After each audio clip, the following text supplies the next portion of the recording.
Pahayag, 10 kabanata. Pagkaraan nito, nakita ko ang isa pang makapangyarihang anghel na bumababa mula sa langit. Siya'y nababalot ng ulap at may bahaghari sa kanyang ulunan.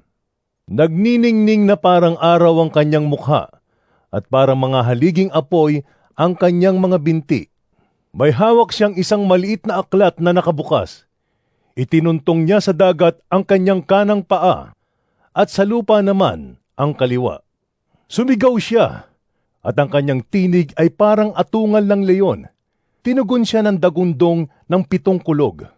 Isusulat ko sana ang aking nasaksihan nang matapos ang dagundong.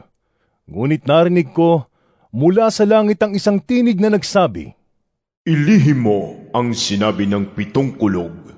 Huwag mo nang isulat.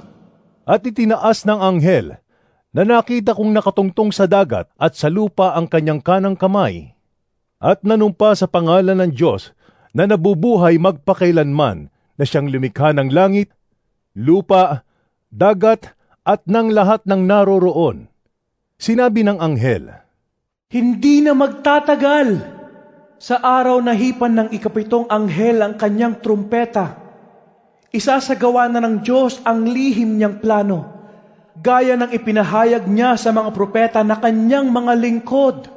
Pagkatapos ay kinausap akong muli ng tinig na narinig kong nagsasalita mula sa langit. Lumapit ka sa anghel na nakatuntong sa dagat at sa lupa at kunin mo ang hawak niyang aklat na nakabukas. Nilapitan ko nga ang anghel at hiningi ang aklat. Sinabi niya sa akin, Kunin mo ito at kainin. Mapait iyan sa sikmura, ngunit sa iyong bibig ay kasing tamis ng pulot pukyutan. Kinuha ko nga mula sa kamay ng anghel ang maliit na aklat at kinain ko ito.